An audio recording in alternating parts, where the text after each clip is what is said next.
Hola, ¿qué tal? Bienvenidos y bienvenidas a este espacio de análisis y reflexión. Soy Daniela Saraí Hernández Bernal, alumna del doctorado en Educación de la Universidad IEXPRO.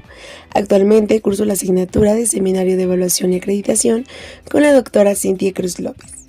Hoy vamos a compartir con ustedes un tema fundamental para comprender la educación contemporánea, las reformas educativas del siglo XXI en México y los grandes cambios que han generado en los sistemas de evaluación de los aprendizajes, así como los procesos de evaluación de los docentes en servicio. El propósito es ir más allá de los datos, reflexionar juntos sobre qué significan esas transformaciones, qué retos nos dejan y hacia dónde deberíamos orientar la evaluación en nuestro país. ¿Por qué hablar de reformas y evaluación?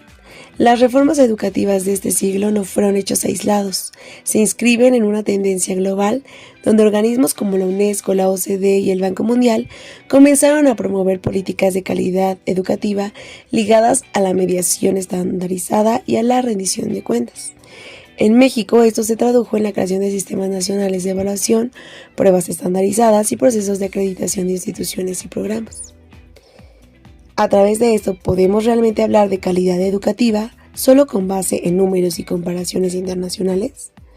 Yo considero que no. Si bien las cifras son útiles para diagnosticar, la calidad educativa se demuestra en el impacto real que tiene en la vida de los estudiantes y sus comunidades. Una escuela puede tener altos puntajes en pruebas, pero si no forma ciudadanos críticos, responsables, empáticos, entonces la calidad queda incompleta. También, a lo largo de estas reformas se consolidaron pruebas como Enlace, Planea y PISA. Gracias a ellas, México pudo compararse con otros países y tener diagnósticos más claros. Sin embargo, Gallegos señala que, aunque hubo avances en cobertura, los resultados en comprensión lectora y matemáticas fueron preocupantes. Esto mostró que ampliar el acceso a la educación no necesariamente garantiza la calidad del aprendizaje.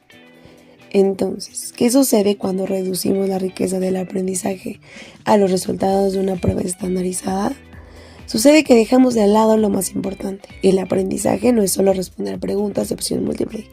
Los estudiantes también necesitan desarrollar habilidades socioemocionales, pensamiento crítico, conciencia social. Las pruebas sirven como termómetro, pero no pueden ser el único criterio para valorar la educación.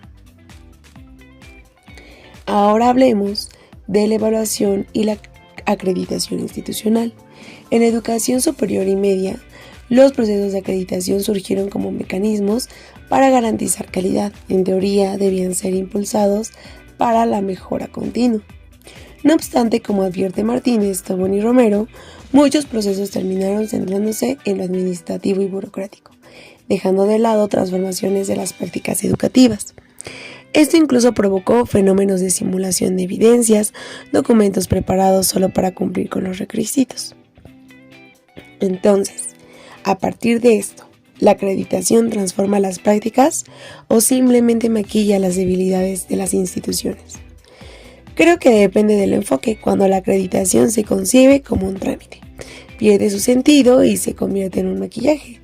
Pero cuando se asume con una oportunidad de reflexión institucional, puede generar cambios profundos. El reto está en que las universidades y escuelas no vean la acreditación como una etiqueta de prestigio, sino como un camino hacia la innovación y la mejora real. Otro punto importante es la evaluación docente. Uno de los cambios más controversiales fue la implementación de evaluaciones obligatorias a los docentes en servicio. Estas buscaban garantizar que los maestros estuvieran preparados para la enseñanza del siglo XXI, pero la percepción social y magisterial fue distinta. Muchos los vieron como una medida punitiva. Más que mejorar la práctica, generó resistencia, miedo e incluso conflictos sociales. Y una pregunta de reflexión sobre ello es, ¿de verdad se mejora la calidad educativa evaluando al docente desde la sanción?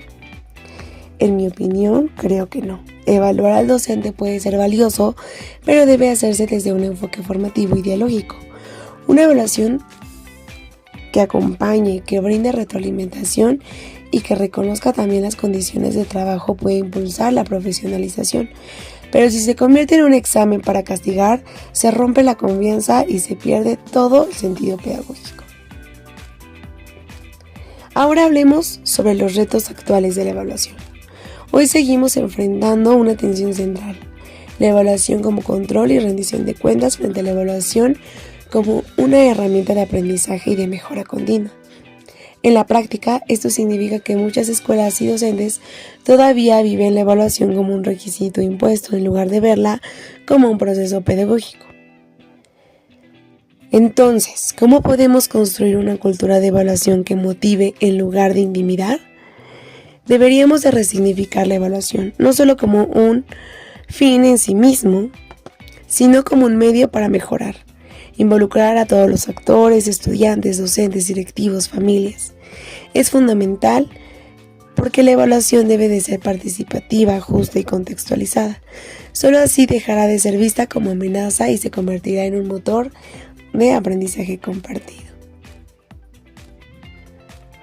Entonces, vamos a reflexionar sobre algunas preguntas importantes durante este tema. ¿Qué significa entonces evaluar la calidad educativa? Significa valorar no solo los resultados académicos, sino también aprendizajes integrales, conocimientos, valores, actitudes y competencias para la vida. La calidad se refleja en la transformación social, no solo en las estadísticas. ¿Y cómo lograr que la evaluación docente sea mejora y no de sanción? Generando procesos de acompañamiento y retroalimentación, no de castigo, donde los docentes deben de sentirse apoyados y no perseguidos. Solo así la evaluación contribuirá a la innovación pedagógica. ¿Y cómo evitar que la acreditación sea un trámite? Vinculándola con proyectos de innovación, investigación y participación comunitaria. La acreditación debe ser un medio para transformar y no un fin administrativo. Otra pregunta es, ¿la evaluación en México responde más a precisiones internacionales o a necesidades locales? Históricamente ha respondido más a estándares internacionales, pero necesitamos un equilibrio, tomar lo mejor de todos los marcos globales, pero siempre adaptarlos a la diversidad cultural y social de México. Y por último, ¿la evaluación es un obstáculo, una exigencia o crecimiento? Puede ser las tres cosas. Es un obstáculo cuando se impone sin sentido, exigencia cuando se convierte en formalismo, pero crecimiento cuando es reflexiva y humana. Personalmente la veo como un camino de mejora continua. En conclusión, las reformas educativas del siglo XXI en México colocaron a la evaluación en el centro de las políticas educativas. Han permitido tener diagnósticos claros, pero también han generado tensiones entre lo cuantitativo y lo formativo. La acreditación y las pruebas han aportado orden y transparencia, pero corren el riesgo de volverse meros trámites. Y la evaluación docente será efectiva solo si se concibe como un proceso humano, justo y dialógico. El gran desafío es resignificar la evaluación como una herramienta de aprendizaje y justicia social, no solo como un mecanismo de control. Con estas reflexiones concluye este episodio. Y recuerda, yo soy Daniela Saray Hernández Bernal, alumna del doctorado en Educación de la Universidad IEXPRO. Espero que este análisis les motive a seguir cuestionando, investigando y proponiendo nuevas formas de entender la evaluación. Gracias por escuchar y hasta la próxima.